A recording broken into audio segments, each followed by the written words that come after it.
நம்ம சின்னாநகர் எங்கள் அங்காள பரமேஸ்வரி கோயிலுக்கு போயிருந்தோம் எல்லாரும்.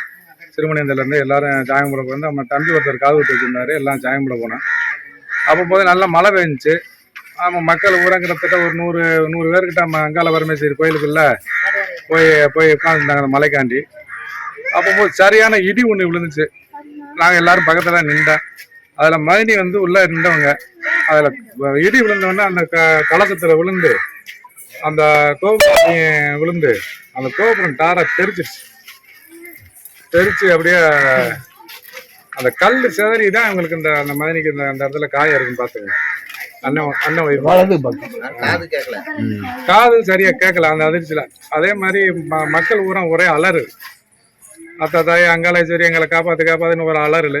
அதோட இன்னும் இவங்களுக்கு இன்னொரு பொம்பளைக்கும் ஒரு கழுத்துல லைட் அடி. பூசாரி இப்பதான் தெளிச்சிருக்காரு. எல்லாம் மக்கள் பூரா அதிர்ச்சி, பயங்கரமான அதிர்ச்சியில இதுன்னுட்டாங்க.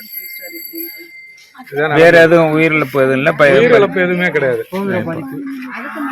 மக்கள் வந்து ரொம்ப அச்சத்துல, அம்மா தாயை அங்காள பரமேஸ்வரி என்னை காப்பாத்து அப்படின்ற ஒரே கூச்சல். அதோட அந்த பாட்டத்துல எல்லா மக்களும் மலையோட வெளியேறிட்டாங்க. ஆனா யாருக்கு எந்த ஒரு உயிரிழப்பும் கிடையாது. ஆண்டை புண்ணியத்துல, அம்மா புண்ணியத்துல அவங்களுக்கு லைட்டான கொஞ்சம் பாதிப்பு கம்மியாக தான் இருக்கு.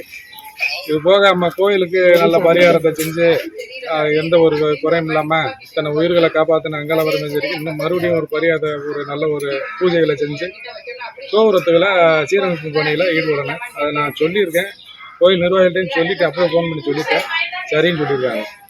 உங்க பெரிய என் பேர் முனியசாமி, சிறுமணியந்தர். இவங்க பாதிக்கப்பட்டவங்க பெரிய இந்திராணி. பிளே ஸ்டோர் மற்றும் ஆப் ஸ்டோரில் இருந்து பாலிமர் செயலியை QR கோடு மூலம் பதிவிறக்கம் செய்யுங்கள். செய்திகளை உடனுக்குடன் பெறுங்கள்.